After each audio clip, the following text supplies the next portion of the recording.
Kalau hari itu Elendra memilih diam, mungkin seumur hidupnya ia hanya akan dikenal sebagai karyawan biasa yang mudah disingkirkan. Tapi satu teguran yang keluar dari mulutnya, mengubah nasibnya, menghancurkan topeng seorang pria kaya raya, dan membuka rahasia besar di balik perusahaan yang selama ini terlihat sempurna. Ada orang yang datang ke hidup kita seperti hujan. Awalnya merepotkan, membuat langkah terasa berat, membuat hati ingin berteduh. Tapi setelah semuanya selesai, barulah kita sadar, hujan itulah yang membersihkan jalan yang selama ini tertutup debu. Begitulah kisah Elendra Kirani. Seorang wanita sederhana yang bekerja di lantai pelayanan sebuah gedung mewah bernama Ravendra Living, perusahaan properti dan hunian kelas atas yang kantornya menjulang tinggi di tengah kota. Dari luar, gedung itu terlihat seperti lambang keberhasilan. Dinding kaca, lobi luas, lampu mahal, aroma kopi premium, dan para karyawan yang berjalan cepat seolah semua hidup mereka sudah tertata rapi. Namun di balik kilau itu, ada banyak hati yang diam-diam lelah. Dan salah satu hati itu adalah milik Elendra. Elendra bukan wanita yang datang dari keluarga kaya. Ia tinggal di rumah kecil di pinggir kota bersama ibunya, Sasmira, dan adiknya, Jovan. Ayah mereka sudah lama pergi meninggalkan keluarga, bukan karena kematian, melainkan karena memilih hidup lain yang menurutnya lebih mudah. Sejak itu, Elendra belajar bahwa menunggu diselamatkan bukanlah pilihan. Ia harus berdiri, bahkan ketika lututnya gemetar. Setiap pagi, sebelum matahari benar-benar naik, Elendra sudah menyiapkan sarapan sederhana untuk ibu dan adiknya. Lalu ia berangkat dengan seragam rapi, sepatu hitam yang solnya mulai menipis, dan senyum yang selalu ia paksa tetap ada. Di kantor, ia bekerja sebagai staf layanan pelanggan. Bukan jabatan tinggi, bukan posisi yang membuat orang menunduk hormat. Ia hanya salah satu dari banyak karyawan yang sering dianggap tidak terlihat. Orang-orang memanggilnya saat butuh bantuan, lalu melupakannya begitu urusan selesai. Namun ada satu hal yang tidak pernah bisa diambil dari Elendra, harga dirinya. Ia bisa miskin, tapi tidak mau licik. Ia bisa lelah, tapi tidak mau menyerah. Ia bisa takut, tapi tidak mau menutup mata ketika melihat ketidakadilan. Dan hari itu, keberaniannya diuji oleh seseorang yang tidak pernah ia sangka. Pagi itu, Ravendra Living sedang kacau. Ada inspeksi mendadak dari kantor pusat. Semua orang berlarian. Meja dirapikan, dokumen disembunyikan, senyum dipasang secerah mungkin.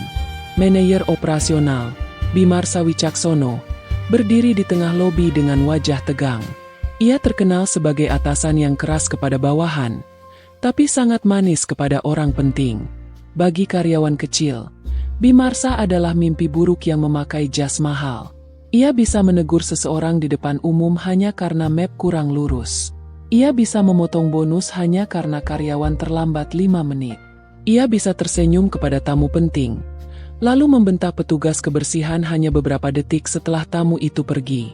Elendra sudah lama tidak menyukai cara Bimarsa memperlakukan orang. Tapi ia tahu, di tempat seperti itu, suara kecil seringkali dianggap gangguan.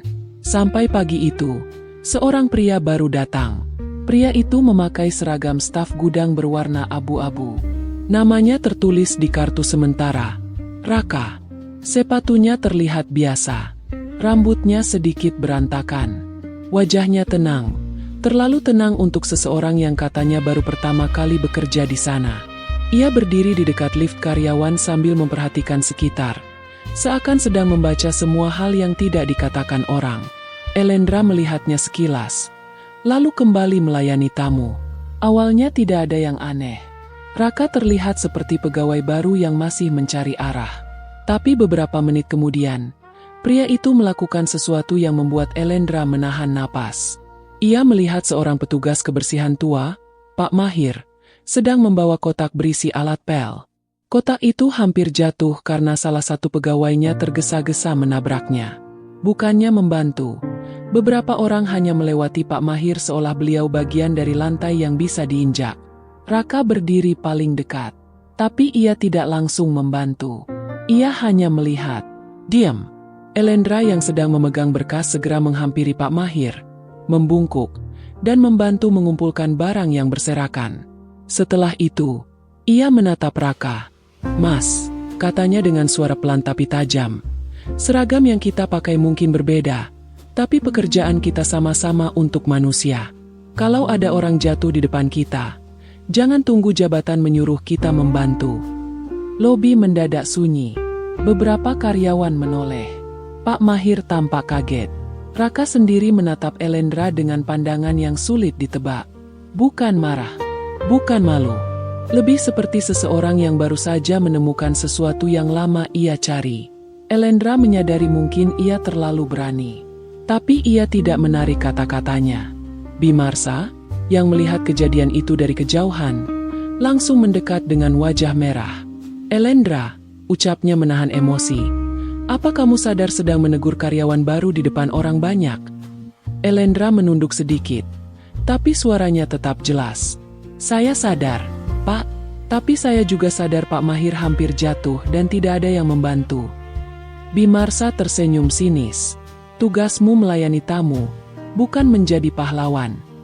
"Kalau menjadi manusia dianggap pahlawan," jawab Elendra, "berarti kita sudah terlalu lama lupa cara bersikap biasa." Kata-kata itu seperti menampar udara. Bimarsa terdiam beberapa detik. Karyawan lain menahan napas. Raka tetap berdiri tanpa bicara, tapi matanya tidak lepas dari Elendra. Akhirnya Bimarsa mendekat dan berbisik tajam, cukup keras untuk didengar orang-orang di sekitar. "Hati-hati, Elendra. Di gedung ini, orang yang terlalu berani biasanya tidak bertahan lama." Elendra merasakan dadanya berdebar. Tapi ia tetap menatap Bimarsa. Bukan dengan menantang, melainkan dengan kesedihan yang tertahan. "Mungkin benar, Pak," katanya. "Tapi orang yang terlalu lama diam juga bisa kehilangan dirinya sendiri." Hari itu, tanpa Elendra ketahui, kata-katanya masuk ke hati seorang pria yang sebenarnya bukan karyawan baru. Pria yang memakai nama Raka itu sesungguhnya adalah Arfian Damaris Wistara, CEO Raventra Living. Pewaris sekaligus pemimpin muda perusahaan besar yang selama ini hanya dikenal lewat foto resmi, konferensi bisnis, dan sampul majalah ekonomi. Arfian bukan orang yang sering turun langsung ke lapangan. Selama bertahun-tahun, ia percaya pada laporan para direktur. Grafik selalu naik, angka selalu cantik, presentasi selalu rapi. Tapi beberapa bulan terakhir, ia menerima surat anonim dari karyawan bawah. Isinya membuatnya tidak tenang. Surat itu tidak menuduh secara berlebihan. Justru karena sederhana, surat itu terasa nyata. "Pak, perusahaan ini terlihat indah dari luar, tapi banyak dari kami mulai kehilangan alasan untuk bertahan." Ada juga yang menulis tentang bonus yang hilang tanpa penjelasan. Tentang promosi yang hanya diberikan kepada orang-orang dekat Bimarsa. Tentang vendor yang dipilih bukan karena kualitas, tapi karena hubungan gelap dengan pihak tertentu. Tentang karyawan kecil yang dipaksa meminta maaf untuk kesalahan yang tidak mereka lakukan. Awalnya Arfian menyuruh tim audit memeriksa. Namun hasilnya selalu bersih. Terlalu bersih. Dan Arfian tahu, ketika sesuatu terlalu rapi, kadang ada kebohongan yang disapu ke bawah karpet. Maka ia membuat keputusan yang mengejutkan. Ia menyamar sebagai pekerja sementara. Ia ingin melihat sendiri bagaimana orang-orangnya diperlakukan saat tidak ada kamera, tidak ada rapat resmi, dan tidak ada karpet merah untuk menyambut CEO. Ia memilih nama Raka, memakai seragam karyawan rendah, dan masuk lewat jalur rekrutmen internal yang hanya diketahui oleh 2 orang kepercayaannya.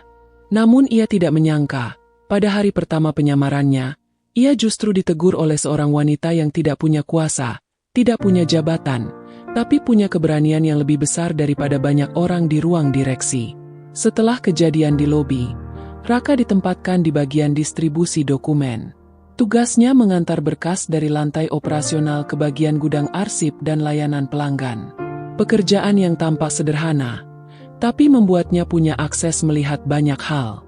Di sana, ia mulai menyaksikan kenyataan yang tidak pernah muncul dalam laporan bulanan. Ia melihat karyawan kontrak diminta lembur tanpa catatan jelas. Ia melihat satu staf menangis diam-diam di tangga darurat karena dimarahi habis-habisan atas kesalahan sistem. Ia melihat petugas keamanan dipaksa mengganti biaya kerusakan pintu yang sebenarnya sudah rusak sejak lama. Ia melihat Bimarsa berjalan di lorong seperti pemilik nasib orang lain. Dan di tengah semua itu, Elendra menjadi orang yang berbeda. Di depan atasan, ia memang hanya staf biasa. Tapi di antara karyawan kecil, ia seperti tempat berteduh. Ia tahu siapa yang belum makan siang. Ia ingat anak siapa yang sedang sakit. Ia sering menyisihkan uang untuk membeli roti bagi pegawai magang yang belum gajian. Ia tidak banyak bicara tentang kebaikannya. Ia melakukannya seperti bernapas. Semakin lama Arfian memperhatikan, semakin ia merasa ada sesuatu yang menekan dadanya. Bukan hanya rasa kagum, bukan hanya rasa bersalah, tapi semacam kesadaran bahwa selama ini ia memimpin perusahaan dari lantai paling atas. Sementara luka-luka yang sebenarnya justru terjadi di lantai bawah. Suatu sore, hujan turun deras. Banyak karyawan menunggu di lobi karena tidak membawa payung. Elendra masih berada di meja layanan, menyelesaikan keluhan penghuni apartemen yang marah karena kerusakan pipa belum diperbaiki. Nada tamu itu tinggi, hampir tidak memberi ruang bagi Elendra untuk menjelaskan. Raka berdiri tidak jauh, membawa tumpukan map. Ia bisa melihat wajah Elendra mulai pucat. Tapi wanita itu tetap menjaga suara. Baik, Ibu. Saya mengerti Ibu kecewa. Saya akan bantu teruskan langsung ke teknisi dan pastikan ada nomor laporan yang bisa Ibu pantau. Tamu itu mendengus. Kalian semua cuma bisa janji. Elendra menarik napas. Ibu berhak marah. Tapi saya akan tetap bantu sampai ada penyelesaian. Setelah tamu itu pergi, Elendra duduk sebentar. Tangannya gemetar halus. Raka mendekat, menaruh map di meja. Kamu sering diperlakukan seperti itu? Tanyanya. Elendra menatapnya sekilas. Sering, tapi tidak semua orang marah karena jahat. Kadang mereka cuma terlalu lama tidak didengar. Kalimat itu membuat Raka terdiam. Kamu tidak capek memahami orang? Tanyanya lagi. Elendra tersenyum kecil. Capek. Tapi kalau semua orang menunggu dipahami dulu baru mau memahami, dunia ini makin dingin. Raka tidak menjawab. Ia hanya memandangi hujan di balik kaca. Untuk pertama kalinya dalam waktu lama, Arfian merasa dirinya tidak sedang berbicara dengan karyawan. Ia merasa sedang diberi pelajaran oleh seseorang yang tidak pernah kuliah bisnis. Tapi memahami manusia jauh lebih baik daripada semua konsultan mahal yang pernah ia bayar. Namun semakin dekat ia melihat Elendra, semakin jelas pula bahaya yang mengelilinginya. Bimarsa tidak menyukai Elendra. Bagi Bimarsa, karyawan seperti Elendra adalah ancaman. Bukan karena punya jabatan, tapi karena punya pengaruh. Orang-orang mendengarkannya. Orang-orang percaya padanya. Dan dalam dunia Bimarsa, kepercayaan hanya boleh mengalir ke atas, bukan ke samping. Maka Bimarsa mulai mencari cara menjatuhkannya. Awalnya kecil. Jadwal Elendra tiba-tiba berubah tanpa pemberitahuan. Laporan yang sudah ia kirim dinyatakan belum diterima. Kesalahan teknis yang bukan tanggung jawabnya dilempar ke mejanya. Setiap kali ada keluhan, nama Elendra dibuat seolah-olah menjadi penyebab. Elendra mencoba bertahan. Ia tidak ingin membuat masalah. Ia butuh pekerjaan itu. Gaji dari Ravendra membayar obat ibunya, biaya sekolah Jovan, dan cicilan kecil rumah mereka. Ia tidak punya kemewahan untuk berhenti hanya karena terluka. Tapi malam-malamnya mulai berat. Ada malam ketika ia pulang dengan tubuh lemas, lalu tetap tersenyum di depan ibunya. Ada malam ketika ia menangis pelan di kamar mandi agar Jovan tidak mendengar. Ada malam ketika ia menatap seragamnya yang tergantung di belakang pintu dan bertanya dalam hati, apa aku harus tetap kuat besok? Namun besok selalu datang, dan Elendra selalu kembali. Sementara itu, Raka mulai semakin dekat dengan para karyawan bawah. Ia makan di kantin bersama mereka. Ia mendengar cerita yang selama ini tidak pernah sampai ke telinganya. Ia belajar bahwa di dalam perusahaan besar, penderitaan seringkali tidak berbunyi seperti teriakan. Kadang hanya berupa mata yang lelah, bahu yang turun, dan kata, tidak apa-apa, yang diucapkan terlalu sering. Suatu siang, Raka duduk di kantin ketika Elendra datang membawa 2 piring nasi. Ia meletakkan satu di depannya. "Aku tidak pesan," kata Raka. "Aku tahu," jawab Elendra. "Tapi dari tadi kamu cuma minum air putih." Karyawan baru sering sungkan beli makan karena belum kenal tempat. "Makanlah. Nanti kalau sudah gajian, traktir balik." Raka menatap piring itu. Seumur hidupnya, orang-orang sering memberinya sesuatu karena tahu siapa dia. Senyum karena hartanya, hormat karena jabatannya, undangan karena namanya. Tapi Elendra memberinya makan karena mengira ia hanya karyawan baru yang mungkin tidak punya uang cukup. Kebaikan yang tidak tahu bahwa dirinya sedang dilihat oleh seorang CEO, terasa jauh lebih tulus. "Kenapa kamu peduli?" tanya Raka lirih. Elendra mengangkat bahu. "Karena aku pernah lapar di tempat kerja dan berharap ada satu orang saja yang memperhatikan." Raka menggenggam sendoknya pelan. Ada bagian dalam dirinya yang mendadak malu. Ia punya puluhan restoran langganan, mobil mewah, rumah besar, dan akses ke semua kenyamanan. Tapi ia tidak tahu bahwa di kantin perusahaannya sendiri, ada orang-orang yang menghitung uang makan sampai rupiah terakhir. Di sisi lain ruangan, Bimarsa melihat mereka dari kejauhan. Matanya menyipit. Ia tidak tahu siapa Raka sebenarnya. Baginya, Raka hanya pegawai baru yang terlalu sering berada dekat Elendra. Dan itu cukup untuk membuatnya curiga. Karena orang-orang seperti Bimarsa tidak takut pada kesalahan. Mereka takut pada saksi. Malam itu, Bimarsa memanggil Elendra ke ruangannya. "Elendra," katanya sambil duduk santai. "Akhir-akhir ini kamu terlalu banyak bicara dengan karyawan baru itu." Elendra berdiri di depan meja. "Kalau maksud Bapak Raka, kami hanya bicara biasa." "Biasa?" Bimarsa tersenyum tipis. "Kamu tahu, di perusahaan ini ada batas. Karyawan rendah tidak perlu terlalu akrab. Terlalu banyak kedekatan bisa menimbulkan gosip." Elendra mengerutkan dahi. "Saya tidak melakukan hal yang melanggar aturan." "Masalahnya bukan aturan," ujar Bimarsa. "Masalahnya, kamu mulai membuat orang merasa berani. Itu tidak sehat untuk struktur kerja." Elendra terdiam. Bimarsa berdiri, berjalan mendekat. "Kamu pintar, Elendra. Sayang sekali kalau kepintaranmu membuatmu kehilangan pekerjaan." Ada ancaman halus di sana. Elendra merasakannya, tapi ia menelan ketakutannya. "Pak," ucapnya perlahan, "kalau struktur kerja hanya bisa berdiri karena orang-orang kecil dibuat takut, mungkin bukan karyawannya yang salah. Mungkin strukturnya yang rapuh." Wajah Bimarsa berubah dingin. "Keluar," katanya. Elendra keluar dengan dada sesak.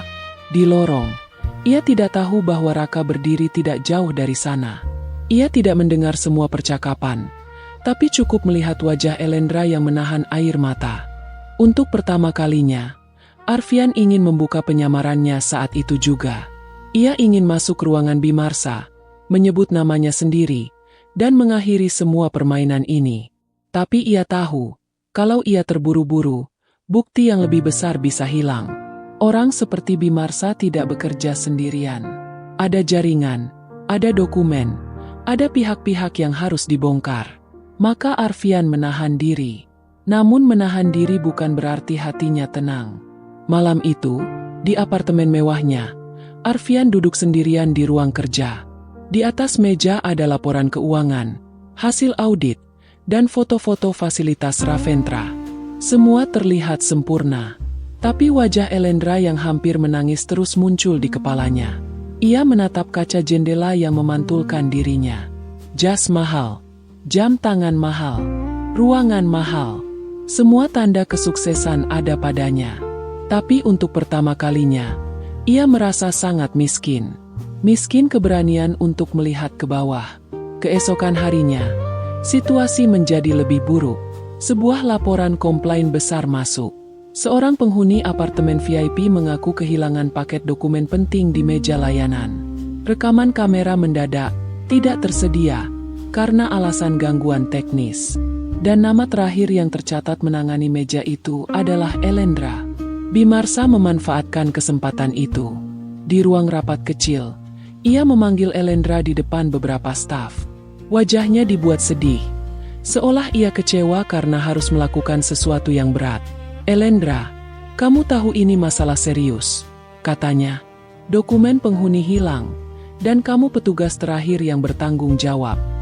Elendra pucat. "Saya menerima dokumen itu, Pak. Tapi sudah saya serahkan ke bagian arsip sesuai prosedur. Ada tanda terimanya." Bimarsa meletakkan kertas di meja. Tanda terima ini tidak ada cap final. Karena saat itu mesin cap rusak. "Saya sudah laporkan." "Laporanmu tidak ada di sistem." Elendra menatapnya. Ia sadar. Semuanya disusun. Laporan menghilang. Rekaman hilang.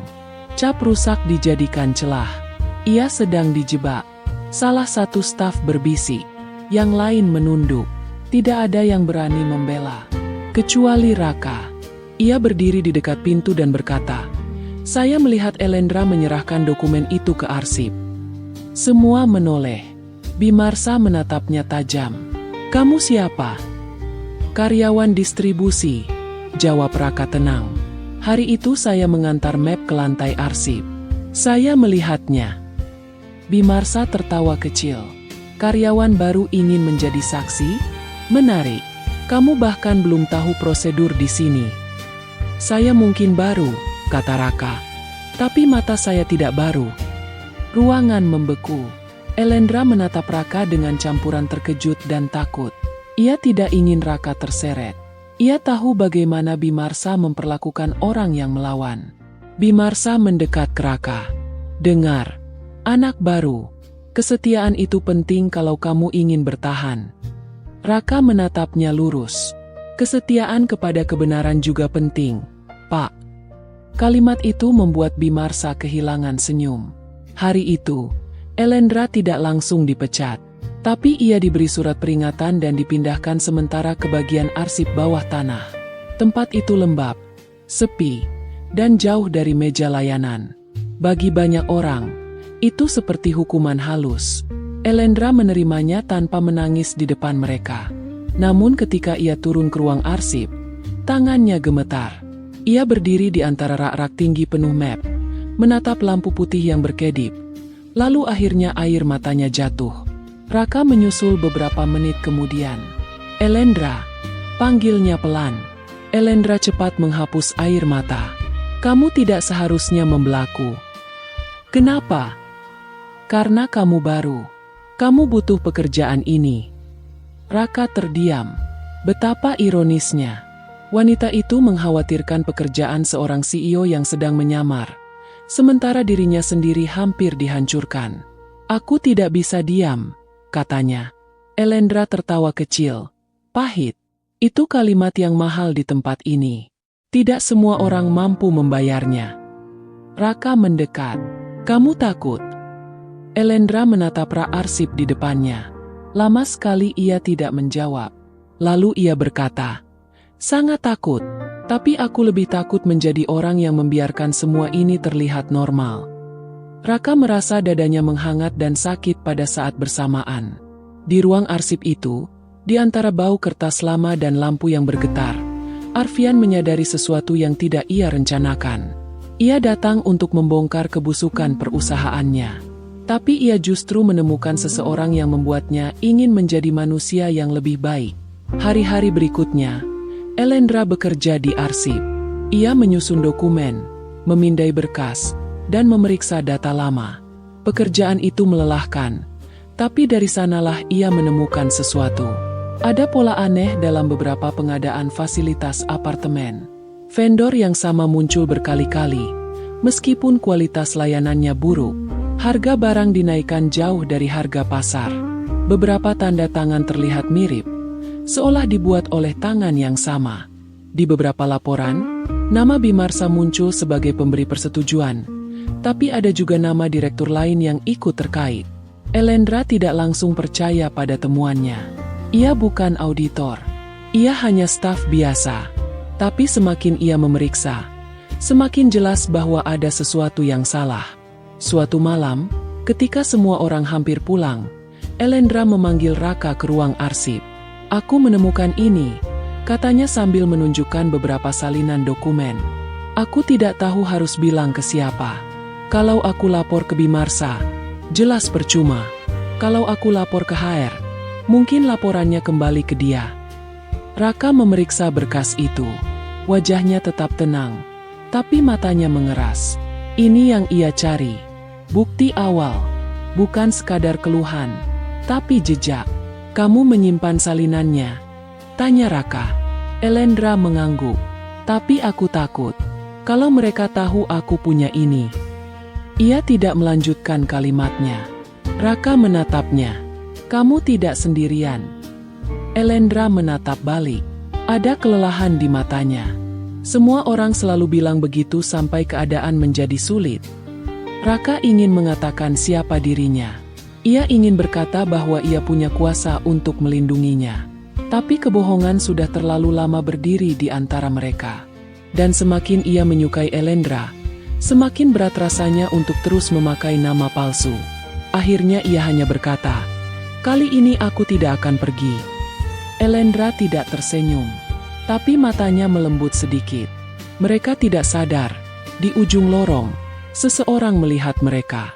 Reza Melvani, asisten pribadi Bimarsa, berdiri dengan ponsel di tangan. Ia tidak mendengar isi percakapan, tapi ia melihat berkas di tangan Elendra. Dan bagi Bimarsa, itu cukup untuk menyalakan bahaya. Keesokan paginya, suasana kantor berubah dingin. Elendra dipanggil lagi. Kali ini bukan hanya oleh Bimarsa, tapi juga oleh 2 orang HR dan seorang kepala keamanan.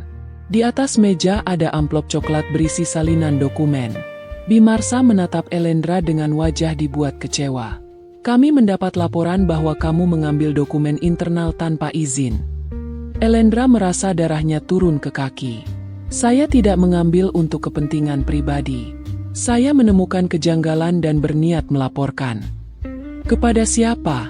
tanya Bimarsa. "Karyawan baru bernama Raka itu." Elendra diam. Bimarsa tersenyum. "Kamu sadar tindakanmu bisa dianggap pelanggaran berat. Dan Bapak sadar isi dokumen itu menunjukkan pelanggaran yang lebih berat." Balas Elendra, suara bergetar namun tegas. HR saling berpandangan. Kepala keamanan menunduk. Bimarsa mengetuk meja. "Hati-hati. Tuduhan tanpa bukti bisa menghancurkan kariermu." Elendra menatapnya dengan mata berkaca-kaca. "Karir saya sudah Bapak injak pelan-pelan sejak lama. Yang tersisa hanya kebenaran. Itu pun Bapak mau ambil." Kali ini ruangan benar-benar sunyi. Bimarsa berdiri. "Mulai hari ini, kamu diskors sampai keputusan final. Serahkan kartu aksesmu." Elendra memejamkan mata. Itulah momen yang paling ia takutkan. Bukan karena ia kehilangan gedung itu, tapi karena ia tidak tahu bagaimana menjelaskan pada ibunya bahwa gaji bulan depan mungkin tidak ada. Ia melepas kartu akses dari lehernya. Saat menyerahkannya, Raka masuk. "Jangan dulu," katanya. Bimarsa menoleh. "Marah? Kamu lagi?" Raka berjalan pelan ke tengah ruangan. "Keputusan ini terlalu cepat. Kamu tidak punya hak bicara di sini." "Benar," jawab Raka. "Sebagai karyawan distribusi, mungkin tidak." Bimarsa mendekat. "Maka keluar." Raka menatap Elendra. Ada rasa bersalah yang jelas di matanya. Lalu ia berkata, "Maaf." Elendra tidak mengerti. Sebelum siapapun bereaksi, pintu ruangan terbuka. 2 orang masuk memakai jas gelap. Salah satunya adalah Nanta Sahuda, kepala audit internal kantor pusat yang jarang terlihat. Wajah Bimarsa berubah pucat. "Pak Nanta?" katanya gugup. "Ada apa ini?" Nanta tidak menjawab Bimarsa. Ia justru menoleh kepada Raka dan berkata dengan hormat, "Pak Arfian, tim audit sudah siap." Elendra membeku. "Pak Arfian?" Nama itu seperti jatuh dari langit. Semua orang di ruangan menoleh ke Raka. Karyawan baru itu berdiri tenang. Tapi udara di sekitarnya berubah. Bukan karena seragamnya. Bukan karena suaranya. Tapi karena orang-orang mulai menyadari siapa yang selama ini mereka remehkan. "Raka." Bukan Raka. Ia adalah Arfian Damariswistara, CEO Ravendra Living. Wajah Bimarsa memucat seketika. HR yang tadi diam langsung berdiri. Kepala keamanan tampak salah tingkah. Elendra hanya menatap pria di depannya dengan rasa terkejut yang berubah menjadi luka. Arfian melepas kartu nama sementara dari dadanya.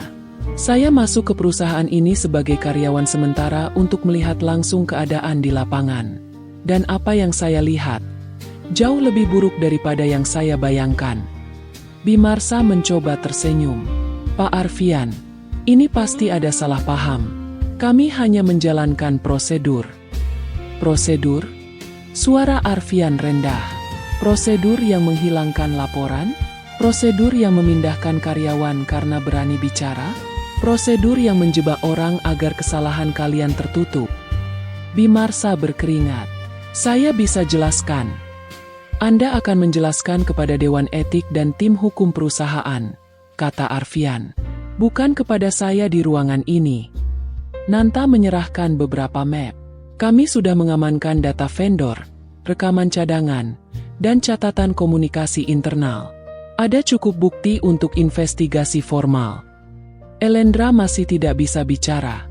Ia merasa seolah lantai di bawah kakinya bergeser. Selama ini ia berbicara, makan siang, menangis, dan mempercayai seseorang yang ternyata menyembunyikan identitas sebesar itu. Arfian menoleh kepadanya. Elendra. Tapi Elendra mundur selangkah. Bukan karena takut, melainkan karena sakit. Kamu tahu semuanya? Tanyanya lirih. Kamu tahu siapa dirimu, siapa mereka, dan kamu membiarkan aku tetap ketakutan.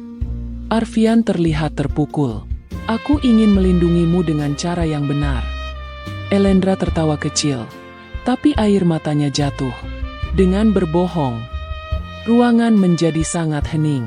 Arfian tidak punya jawaban yang cukup baik. Karena benar, apapun alasannya, ia memang berbohong. Elendra mengambil tasnya. Terima kasih karena akhirnya kebenaran keluar, Pak Arfian. Tapi saya tidak tahu apakah saya masih bisa percaya pada orang yang membuat saya merasa tidak sendirian. Padahal sejak awal dia berdiri di tempat yang jauh lebih tinggi dari saya. Elendra, tunggu. Ia tidak berhenti. Elendra keluar dari ruangan itu dengan langkah cepat. Di sepanjang lorong, para karyawan menatapnya. Ada yang ingin bicara, ada yang ingin memeluk, tapi tidak ada yang berani menghentikan. Ia keluar dari gedung Ravendra, berdiri di bawah langit mendung, dan untuk pertama kalinya sejak bekerja di sana, ia merasa tidak tahu harus pulang sebagai apa. Sebagai korban, sebagai pemenang, atau sebagai orang bodoh yang terlalu mudah percaya. Hari itu, Ravendra Living terguncang. Bimarsa dinonaktifkan. Beberapa manajer ikut diperiksa. Vendor bermasalah dibekukan. Tim audit menemukan lebih banyak bukti daripada yang diperkirakan. Dalam hitungan hari, lantai operasional yang dulu dipenuhi bisik-bisik berubah menjadi lautan kabar. Orang-orang yang dulu takut mulai berani memberikan kesaksian. Namun di tengah semua perubahan itu, satu kursi tetap kosong. Kursi Elendra. Arfian mengirim surat resmi yang menyatakan skorsnya dicabut dan namanya dibersihkan. Ia menawarkan pemulihan jabatan, kompensasi, dan permintaan maaf perusahaan. Tapi Elendra tidak langsung kembali. Bukan karena ia tidak butuh pekerjaan. Ia sangat butuh. Tapi ada luka yang tidak bisa ditutup dengan surat resmi. Di rumah kecilnya, Elendra duduk di teras pada malam hari. Ibunya, Sasmira, duduk di sampingnya sambil menyulam kain sederhana. Kamu memikirkan pria itu? Tanya ibunya. Elendra menunduk. Ibu tahu. Ibu mungkin tidak bekerja di gedung tinggi, tapi ibu tahu wajah anak ibu saat hatinya sedang ribut. Elendra tersenyum lemah. Dia membohongiku, Bu. Dia menyakitimu. Elendra diam lama. Tidak dengan niat jahat, tapi tetap sakit. Sasmira mengangguk pelan. Kadang orang baik pun bisa melukai kalau mereka merasa tujuannya benar. Elendra menatap langit. Aku tidak tahu harus marah atau berterima kasih. Kamu boleh melakukan dua-duanya, kata ibunya lembut. Hati manusia tidak harus memilih satu rasa. Kata-kata itu membuat Elendra menangis. Bukan tangis keras, hanya air mata yang jatuh diam-diam. Seperti tubuhnya akhirnya mengizinkan dirinya lelah. Sementara itu, Arfian mencoba memperbaiki semuanya. Ia tidak lagi duduk di kantor atas sambil menunggu laporan.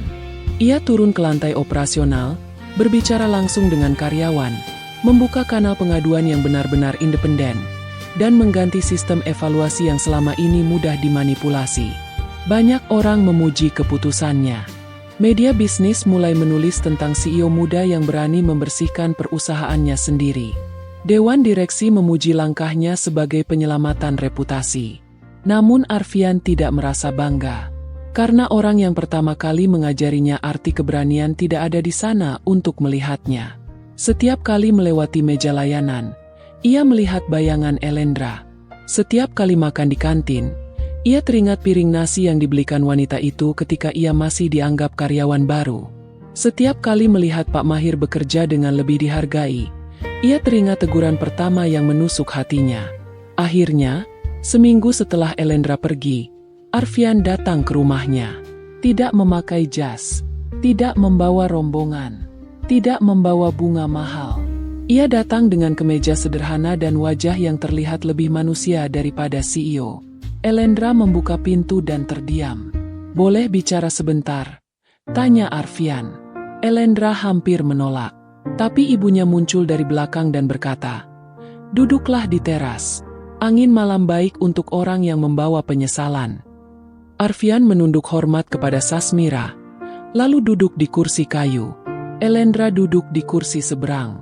Jarak mereka tidak jauh, tapi rasanya seperti dipisahkan oleh semua kebohongan yang belum selesai. "Aku datang bukan untuk memintamu langsung memaafkan," kata Arfian. "Aku tahu aku tidak berhak menuntut itu." Elendra diam. "Aku menyamar karena ingin menemukan kebenaran," lanjutnya.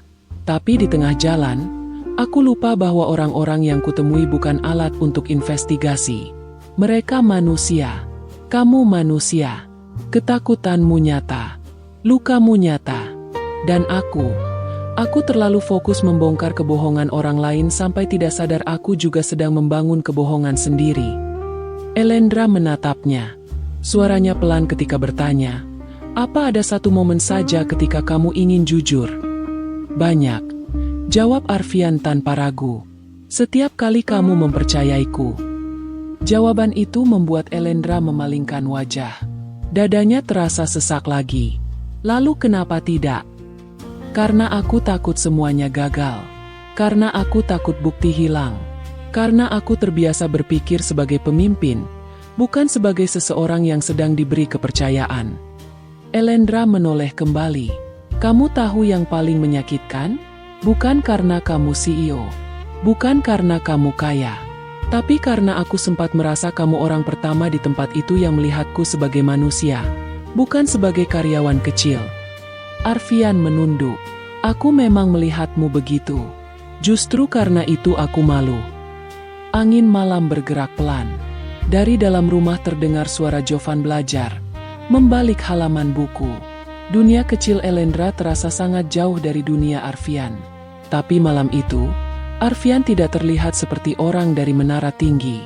Ia terlihat seperti seseorang yang akhirnya turun dan mengakui bahwa tanah juga bisa melukai kaki.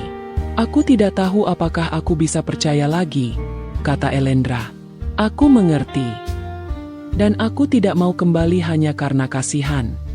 "Aku tidak menawarkan belas kasihan," jawab Arfian. "Aku menawarkan tempat yang memang seharusnya aman sejak awal. Tapi keputusan tetap milikmu." Elendra menatapnya lama. "Apa yang terjadi pada Bimarsa?" "Investigasi berjalan. Kalau terbukti, dia tidak akan kembali. Semua karyawan yang dirugikan akan mendapat pemulihan. Termasuk Pak Mahir, staf kontrak, dan orang-orang yang selama ini dipaksa diam."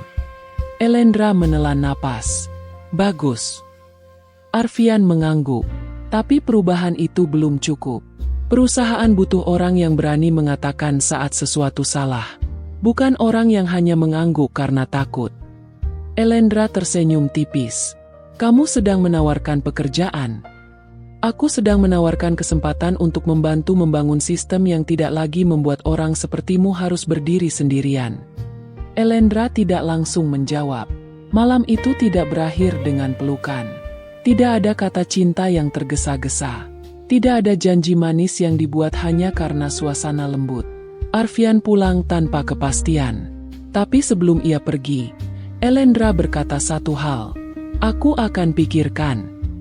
Bagi Arfian, 3 kata itu terasa lebih berharga daripada semua penghargaan bisnis yang pernah ia terima. Beberapa hari kemudian, Elendra kembali ke Raventra. Namun bukan sebagai staf layanan pelanggan biasa.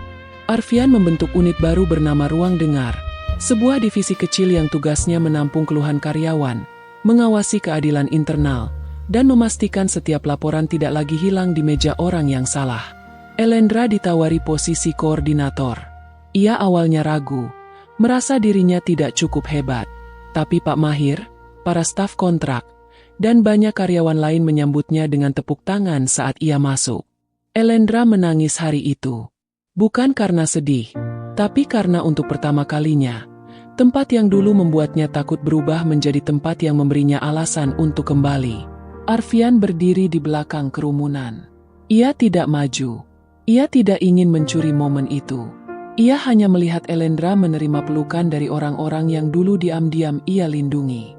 Dan di sanalah Arfian belajar bahwa memperbaiki kesalahan bukan soal tampil sebagai pahlawan. Kadang memperbaiki kesalahan berarti memberi ruang agar orang yang pernah disakiti bisa berdiri lagi tanpa bayangan kita menutupinya. Waktu berjalan. Raventra Living berubah perlahan. Tidak sempurna, tentu saja. Tidak ada perusahaan yang berubah hanya dalam satu malam. Masih ada masalah, masih ada keluhan, masih ada orang-orang yang sulit menerima budaya baru. Tapi kali ini, suara kecil tidak lagi mudah dipadamkan. Pak Mahir mendapat kontrak tetap dan bantuan kesehatan. Staf kontrak yang dulu lembur tanpa catatan mulai mendapat sistem jam kerja yang jelas. Vendor bermasalah diganti. Beberapa pimpinan lama mengundurkan diri. Bimarsa akhirnya terbukti menyalahgunakan wewenang dan dikeluarkan secara resmi setelah proses internal selesai. Ketika kabar itu sampai ke Elendra, ia tidak bersorak. Ia hanya menarik napas panjang. Kadang keadilan tidak datang seperti ledakan. Kadang ia datang seperti pintu yang akhirnya tertutup bagi orang yang terlalu lama menyakiti. Hubungan Elendra dan Arfian juga berubah. Tapi tidak secepat cerita dongeng. Elendra menjaga jarak. Arfian menghormatinya. Mereka bertemu dalam rapat, berdiskusi tentang kebijakan, berdebat tentang sistem, dan perlahan membangun kembali kepercayaan dari hal-hal kecil. Arfian tidak lagi menyembunyikan apapun. Jika ada keputusan sulit, ia menjelaskan. Jika ia salah, ia meminta maaf. Jika Elendra menegur, ia mendengarkan. Dan Elendra pelan-pelan mulai melihat bahwa Arfian bukan hanya pria yang pernah berbohong. Ia juga pria yang mau belajar menanggung akibat dari kebohongannya. Suatu sore, mereka berada di lantai arsip yang dulu menjadi tempat Elendra menangis. Kini ruangan itu sudah diperbaiki. Lampunya terang. Udara tidak lagi lembab. Sistem dokumen sudah digital. Rak-rak lama diberi label rapi. Elendra berdiri di tengah ruangan, mengingat dirinya yang dulu gemetar di sana. Arfian berdiri di sampingnya. Tempat ini banyak berubah. Elendra tersenyum kecil. Aku juga. Arfian menatapnya. Aku tahu. Elendra menoleh. Apa kamu masih merasa bersalah? Setiap kali ingat wajahmu saat tahu siapa aku. Jawab Arfian jujur. Elendra diam sebentar. Lalu berkata, bagus. Jangan hilangkan rasa bersalah itu sepenuhnya. Arfian menunduk. Aku mengerti. Tapi jangan tinggal di dalamnya juga. Lanjut Elendra. Rasa bersalah yang terlalu lama disimpan bisa berubah menjadi cara lain untuk memikirkan diri sendiri. Lebih baik pakai untuk menjaga agar kamu tidak mengulangi hal yang sama. Arfian menatapnya. Lalu tersenyum pelan. Kamu selalu berhasil menegurku dengan cara yang membuatku merasa sedang diperbaiki, bukan dihancurkan. Elendra mengangkat alis. Jangan terlalu puitis, Pak CEO. Saya masih bisa menulis laporan kritik kalau perlu. Arfian tertawa kecil. Itu pertama kalinya Elendra bercanda dengannya setelah semua yang terjadi. Dan tawa kecil itu terasa seperti jendela yang akhirnya dibuka setelah ruangan lama terkunci. Bulan-bulan berikutnya, kedekatan mereka tumbuh tanpa dipaksa. Arfian mulai sering mengantar Elendra pulang, tapi hanya ketika Elendra mengizinkan. Kadang mereka berhenti membeli martabak untuk Jovan. Kadang Arfian duduk di teras rumah Elendra, mendengarkan Sasmira bercerita tentang masa kecil putrinya. Sasmira tidak pernah memperlakukan Arfian seperti orang penting. Ia menyuruhnya mengangkat galon, membetulkan engsel pintu, atau memotong mangga di dapur. Anehnya, Arfian menyukai itu. Di rumah itu, tidak ada orang yang memanggilnya Pak CEO dengan suara dibuat manis. Tidak ada yang mengejar tanda tangannya. Tidak ada yang tertarik pada mobilnya. Mereka hanya melihat apakah ia mau membantu, apakah ia sopan, apakah ia bisa dipercaya. Dan bagi Arfian, itu adalah ujian yang lebih sulit daripada rapat direksi. Jovan, adik Elendra, awalnya tidak menyukai Arfian. Ia menganggap pria itu penyebab kakaknya menangis. Setiap kali Arfian datang, Jovan menjawab singkat dan memasang wajah datar. Arfian tidak memaksa. Ia hanya terus datang dengan sikap baik. Suatu hari, Jovan kesulitan mengerjakan tugas presentasi sekolah tentang kepemimpinan. Elendra sedang bekerja lembur. Sasmira tidak terlalu paham komputer. Arfian yang kebetulan datang menawarkan bantuan. Jovan menatapnya curiga. Kak Lendra bilang jangan gampang percaya orang kaya. Arfian tersenyum. Kakakmu benar. Terus kenapa aku harus percaya kamu? Tidak harus, jawab Arfian. Kamu cukup periksa apakah saranku masuk akal. Jovan terdiam, lalu perlahan menyerahkan laptopnya. Malam itu, mereka bekerja bersama. Arfian tidak mengerjakan semuanya. Ia hanya membimbing Jovan menyusun ide. Ketika Elendra pulang, ia menemukan adiknya dan Arfian duduk di meja makan, berdebat serius tentang apakah pemimpin yang baik harus ditakuti atau dipercaya. Jovan berkata, kalau ditakuti, orang nurut. Tapi kalau dipercaya, orang jujur. Arfian mengangguk. Itu kalimat bagus. Pakai itu di presentasimu. Elendra berdiri di pintu. Mendengar semuanya, ada rasa hangat yang ia tahan di dadanya. Mungkin kepercayaan memang tidak kembali sekaligus. Ia kembali seperti cahaya pagi, pelan-pelan, sampai tanpa sadar ruangan yang gelap sudah tidak segelap dulu. Namun tidak semua orang senang melihat perubahan itu. Di luar perusahaan, beberapa pihak yang dulu diuntungkan oleh Bimarsa mulai menyebarkan kabar buruk. Mereka menuduh Elendra memanfaatkan kedekatan dengan CEO untuk naik jabatan. Mereka menyebut program ruang dengar hanya pencitraan. Ada akun anonim yang menulis komentar jahat tentang Elendra, mengatakan bahwa wanita biasa tidak mungkin mendapat posisi tanpa alasan pribadi. Kabar itu sampai ke kantor. Bisik-bisik kembali muncul. Beberapa orang yang dulu iri mulai ikut menyebarkan. Elendra berusaha kuat. Tapi luka lama membuatnya mudah merasa bersalah. Seolah setiap pencapaiannya harus dibuktikan 2 kali lebih keras hanya karena ia berasal dari bawah. Suatu pagi, ia menemukan amplop tanpa nama di mejanya. Isinya foto dirinya dan Arfian saat berada di depan rumah. Diambil dari jauh. Ada tulisan, "Kamu pikir semua orang tidak tahu caramu naik?" Tangannya dingin. Ia meremas kertas itu, lalu duduk diam. Di kepalanya, suara-suara buruk mulai muncul. Mungkin orang-orang benar. Mungkin ia tidak pantas. Mungkin semua kerja kerasnya akan selalu dianggap bayangan dari kuasa Arfian. Arfian menemukannya di ruang rapat kecil.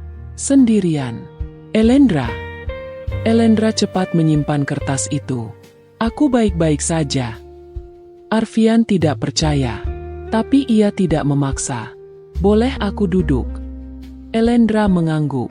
Mereka duduk dalam diam beberapa saat. Lalu Elendra akhirnya menyerahkan amplop itu. Arfian membaca tulisan di sana. Wajahnya berubah serius. Aku akan minta tim keamanan. Jangan, potong Elendra. Arfian menatapnya. Bukan karena aku ingin membiarkan. Tapi aku tidak mau masalah ini ditangani seolah aku perempuan lemah yang harus diselamatkan CEO. Aku ingin ini ditangani sebagai serangan terhadap karyawan dan sistem, bukan drama pribadi. Arfian mengangguk pelan. Kamu benar. Elendra menatapnya dengan mata lelah. Aku capek, Arfian. Aku capek harus membuktikan bahwa aku bekerja karena mampu, bukan karena dekat denganmu. Arfian terdiam. Itu pertama kalinya Elendra memanggil namanya tanpa jarak formal setelah lama sekali. Tapi ia tidak menjadikan itu momen untuk tersenyum. Ia tahu wanita di depannya sedang terluka. Aku bisa mundur dari semua ruang yang membuatmu tidak nyaman, katanya. Aku bisa menjaga jarak di kantor. Aku bisa memastikan semua penilaianmu dilakukan komite independen. Elendra tertawa lirih. Kamu pikir itu cukup? Tidak, jawabnya. Tapi aku ingin mulai dari tidak menambah bebanmu. Elendra menunduk. Kadang aku ingin hidup sederhana saja. Kerja, pulang, merawat ibu, melihat Jovan lulus. Tapi sejak kamu datang, hidupku seperti ditarik ke panggung besar yang tidak pernah kuminta. Kalimat itu menusuk Arfian. Aku minta maaf, katanya. Elendra menggeleng. Aku tidak menyalahkanmu untuk semua hal. Aku hanya sedang lelah. Arfian ingin menggenggam tangannya, tapi ia menahan diri. Ia tidak ingin melewati batas. Maka ia hanya berkata, kamu boleh lelah. Kamu tidak harus kuat di depanku. Air mata Elendra jatuh. Justru itu masalahnya, bisiknya. Aku mulai merasa aman untuk tidak kuat di depanmu. Arfian menatapnya dengan mata yang ikut basah. Di antara mereka, ada perasaan yang sudah lama tumbuh, tapi selalu ditahan oleh luka, kehati-hatian, dan perbedaan dunia. Hari itu, mereka tidak menyelesaikan semuanya, tapi Arfian mengambil langkah yang benar. Ia memerintahkan investigasi formal terhadap penyebaran fitnah, bukan atas nama Elendra sebagai orang dekatnya, melainkan atas dasar pelanggaran privasi dan intimidasi karyawan. Ia membentuk panel independen yang melibatkan pihak luar. Semua promosi dan penilaian di unit ruang dengar dibuka transparan. Hasil kerja Elendra dipublikasikan secara internal dengan data jelas. Jumlah laporan terselesaikan, kebijakan yang diperbaiki, kepuasan karyawan yang naik, dan penghematan biaya dari vendor bersih. Perlahan, bisik-bisik kehilangan bahan bakar. Orang bisa menyerang perasaan, tapi data yang jujur membuat fitnah sulit berdiri lama. Beberapa minggu kemudian, Ravendra mengadakan pertemuan besar seluruh karyawan. Bukan acara mewah, hanya forum terbuka di aula utama. Arfian berdiri di panggung, tapi kali ini ia tidak memakai pidato yang ditulis staf komunikasi. Ia berbicara dari hati. Dulu, katanya, saya memimpin perusahaan ini dari tempat yang terlalu tinggi. Saya melihat angka, tapi tidak melihat wajah. Saya membaca laporan, tapi tidak mendengar suara. Dan karena itu, banyak orang terluka di dalam gedung yang seharusnya menjadi tempat mereka bekerja dengan aman. Aula hening. Arfian melanjutkan, perubahan di Ravendra tidak dimulai dari saya. Perubahan dimulai dari orang-orang yang berani mengatakan bahwa ada yang salah. Sebagian dari mereka dulu takut bicara. Sebagian lagi pernah dihukum karena bicara. Hari ini saya ingin mengatakan, perusahaan ini berutang kepada mereka. Ia menoleh ke arah Elendra, yang duduk di barisan depan bersama timnya. Salah satu orang itu adalah Elendra Kirani. Ia tidak naik karena kedekatan. Ia berdiri karena keberanian, kerja nyata, dan integritas yang terbukti bahkan saat tidak ada yang menjamin keselamatannya. Elendra terkejut. Matanya berkaca-kaca. Arfian tidak berlebihan.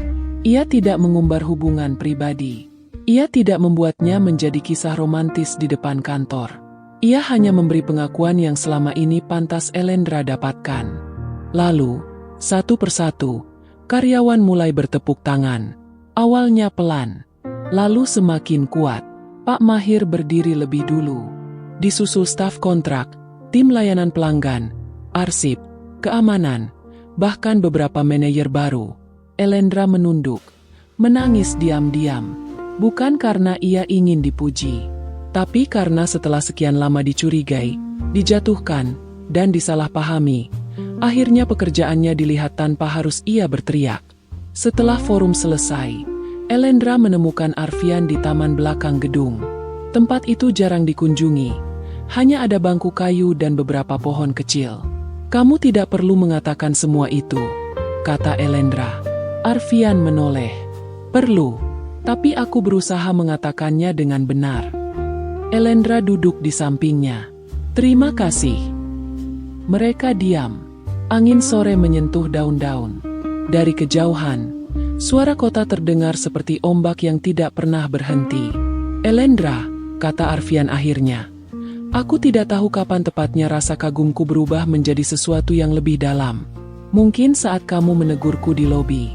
Mungkin saat kamu membelikanku makan. Mungkin saat kamu tetap takut tapi tidak berhenti benar. Tapi aku tahu, sekarang aku tidak ingin menyembunyikan perasaan itu lagi." Elendra menatapnya. Napasnya tertahan. Arfian melanjutkan. Suaranya lembut. "Aku tidak memintamu menjawab sekarang. Aku juga tidak ingin kamu merasa terikat karena posisiku. Kalau perasaanku membuatmu tidak nyaman, aku akan mundur dan tetap menghormatimu sebagai rekan kerja. Tapi kalau suatu hari kamu merasa ada ruang untukku, aku ingin menjalaninya dengan jujur. Tanpa topeng, tanpa nama palsu, tanpa membuatmu berdiri sendirian." Elendra menatap pria itu lama. Dulu, ia mungkin akan takut pada perbedaan mereka. Takut pada omongan orang. Takut pada luka yang sama terulang. Tapi sekarang, ia melihat Arfian bukan sebagai CEO kaya raya yang turun dari menara, melainkan sebagai manusia yang pernah salah, jatuh dalam kesalahannya, lalu memilih belajar dengan sungguh-sungguh. Elendra menarik napas. "Aku masih takut. Aku tahu.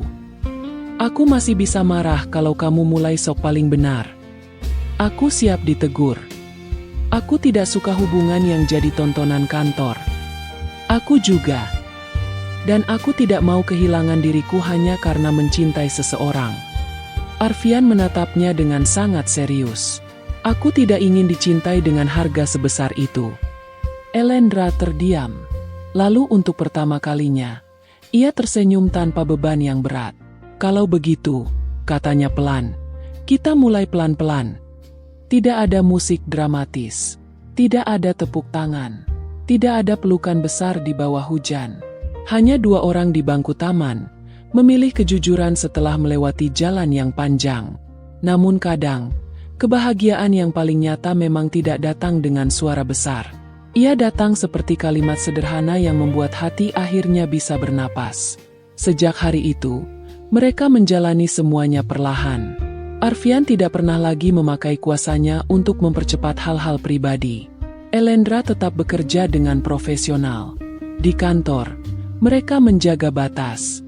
Di luar kantor, mereka mengenal satu sama lain sebagai dua manusia biasa. Elendra melihat sisi Arfian yang tidak diketahui banyak orang, pria yang sering lupa makan ketika bekerja, yang diam-diam menyimpan surat anonim pertama dari karyawan sebagai pengingat, yang masih belajar tertawa tanpa merasa harus terlihat sempurna. Arfian melihat sisi Elendra yang lebih lembut, wanita yang menyanyi pelan saat memasak, yang selalu menyimpan koin untuk pengamen kecil di dekat halte, yang bisa sangat galak saat Jovan malas belajar, tapi menangis sendirian ketika adiknya mendapat nilai bagus. Mereka tidak sempurna. Kadang bertengkar. Kadang salah paham. Kadang dunia luar masih berusaha menguji. Tapi kali ini, tidak ada yang bersembunyi di balik topeng. 1 tahun kemudian, Ravendra Living merayakan pembukaan pusat pelatihan karyawan baru. Program itu diberi nama Langkah Pertama, tempat semua pegawai, dari posisi terendah sampai manajer, mendapat pelatihan tentang etika kerja, keberanian melapor, dan kepemimpinan yang manusiawi. Pada hari peresmian, Arfian meminta Elendra memberikan sambutan. Elendra berdiri di panggung kecil. Di depannya ada karyawan baru dengan seragam rapi, wajah gugup, dan harapan yang mungkin masih rapuh. Ia teringat dirinya sendiri dulu. Ia teringat hari-hari ketika suara kecilnya hampir patah. Lalu ia berkata, "Jangan pernah percaya bahwa jabatan menentukan nilai manusia. Seragam bisa berbeda, meja kerja bisa berbeda, gaji bisa berbeda, tapi rasa hormat tidak boleh berbeda. Di tempat ini, kita belajar bahwa keberanian bukan berarti tidak takut. Keberanian adalah tetap memilih benar, bahkan ketika takut." Di barisan belakang, Pak Mahir mengusap mata. Sasmira dan Jovan duduk sebagai tamu, tersenyum bangga. Arfian berdiri di samping panggung, menatap Elendra dengan mata yang penuh syukur. Setelah acara selesai, Arfian mengajak Elendra ke lobi lama, tempat pertama kali ia ditegur. Lobi itu sudah berubah. Tidak banyak, tapi cukup terasa. Ada meja bantuan karyawan di sudut ruangan. Ada papan kecil bertuliskan, "Setiap suara layak didengar." Ada foto para pekerja dari berbagai divisi, bukan hanya pimpinan. Elendra melihat sekeliling. "Dulu aku hampir dipecat karena menegurmu di sini." Arfian tersenyum. "Dulu aku hampir kehilangan kesempatan terbaik dalam hidupku karena terlalu lama diam." Elendra menatapnya. "Kesempatan apa?" Arfian mengambil sesuatu dari sakunya. Bukan kotak cincin mewah. Hanya sebuah kartu akses lama. Kartu bertuliskan nama Raka, yang dulu ia pakai saat menyamar. Di belakang kartu itu, ada tulisan tangan. "Terima kasih sudah menegurku sebelum dunia memberiku tepuk tangan yang tidak pantas." Elendra membaca tulisan itu, lalu matanya berkaca-kaca. "Aku menyimpannya," kata Arfian, "agar aku selalu ingat bahwa orang yang paling mengubah hidupku bukanlah orang yang memujiku saat aku berada di atas, tapi orang yang berani menegurku saat aku berpura-pura berada di bawah." Elendra menggenggam kartu itu. "Kamu masih menyebalkan kalau mulai bicara terlalu rapi." Arfian tertawa pelan. "Aku sedang berusaha tidak gugup." "Gugup kenapa?" Arfian menatapnya. Tidak ada keramaian besar. Tidak ada kamera. Tidak ada pengumuman. Hanya lobi yang dulu menjadi saksi awal segalanya. Karena aku ingin bertanya, bukan sebagai CEO, bukan sebagai pria kaya, bukan sebagai orang yang pernah kamu selamatkan dari kebutaan hatinya. Aku ingin bertanya sebagai Arfian, seseorang yang masih belajar, tapi ingin belajar bersamamu lebih lama." Elendra terdiam. Air matanya mulai jatuh, tapi senyumnya muncul. Arfian melanjutkan, "Maukah kamu berjalan bersamaku? Bukan di belakangku, bukan di bawah bayanganku, tapi di sampingku." Elendra menatap pria itu lama sekali. Semua kenangan seperti berputar. Teguran pertama, ruang arsip, kebohongan, permintaan maaf, perubahan, kepercayaan yang tumbuh kembali, dan akhirnya, pilihan. Ia menghapus air matanya, lalu berkata, "Aku mau, tapi dengan satu syarat." Arfian hampir tidak bernapas. "Apapun. Kalau suatu hari kamu lupa diri lagi, aku tetap boleh menegurmu di depan siapapun." Arfian tertawa dengan mata basah. "Itu bukan syarat. Itu alasan aku mencintaimu." Elendra tersenyum, dan untuk pertama kalinya, ia membiarkan dirinya benar-benar bahagia. Mereka tidak mengakhiri kisah itu dengan kemewahan yang memamerkan dunia. Mereka mengawalinya dengan kesederhanaan yang menenangkan hati. Arfian datang lebih sering ke rumah kecil Elendra, bukan sebagai tamu istimewa, tapi sebagai bagian dari keluarga. Ia belajar makan di meja sederhana, tertawa bersama Jovan, mendengarkan nasihat Sasmira, dan memahami bahwa cinta bukan tentang membawa seseorang naik ke dunia kita, melainkan membangun dunia baru yang tidak membuat siapapun merasa kecil. Elendra tetap menjadi dirinya. Ia tidak berubah menjadi wanita yang lupa akar. Ia masih menyapa petugas keamanan, masih makan di kantin, masih menegur kebijakan yang tidak adil, dan masih percaya bahwa orang kecil tidak boleh dibuat merasa tidak berarti. Dan Arfian, pria yang dulu bersembunyi di balik seragam karyawan rendahan, akhirnya mengerti satu hal. Kekayaan bisa membeli gedung tinggi, tapi tidak bisa membeli hati yang tulus. Jabatan bisa membuat orang menunduk, tapi tidak bisa memaksa orang menghormati. Dan cinta yang sejati tidak tumbuh dari kekaguman pada kekuasaan, melainkan dari keberanian untuk saling melihat tanpa topeng. Di akhir perjalanan itu, Elendra bukan hanya mencuri hati seorang CEO kaya raya. Ia mengembalikan hati itu ke tempat yang seharusnya, ke tengah manusia, ke antara orang-orang yang dulu tidak terdengar, ke dalam keberanian untuk berubah. Maka, kalau suatu hari kamu merasa suaramu terlalu kecil untuk mengubah apapun, ingatlah Elendra Kirani, seorang wanita biasa yang hanya memilih tidak diam saat melihat ketidakadilan. Ia tidak tahu bahwa tegurannya akan mengubah perusahaan besar. Ia tidak tahu bahwa keberaniannya akan menyentuh hati seseorang yang hidupnya jauh berbeda. Ia hanya tahu satu hal, manusia harus tetap manusia, dimanapun ia berdiri. Dan mungkin, dari sanalah semua keajaiban dimulai. Bukan dari kekayaan, bukan dari jabatan, bukan dari seragam yang terlihat rapi, tapi dari satu hati yang berani berkata, "Ini salah." Ketika semua orang memilih menunduk. Karena pada akhirnya, orang yang benar-benar mencintai kita bukanlah orang yang selalu memuji kita. Kadang, ia adalah orang yang cukup berani menegur kita, agar kita tidak kehilangan diri sendiri. Jika kisah Elendra dan Arfian membuat hatimu ikut merasakan sesuatu, simpanlah pesan ini baik-baik. Jangan pernah meremehkan kebaikan kecil, teguran jujur, dan keberanian untuk tetap benar. Siapa tahu, satu sikap sederhana yang kamu pilih hari ini, justru menjadi awal dari perubahan besar dalam hidup seseorang. Dan sampai cerita berikutnya, semoga kita semua dipertemukan dengan orang-orang yang tidak hanya mencintai saat kita terlihat hebat, tetapi juga berani mengingatkan saat kita mulai lupa cara menjadi manusia.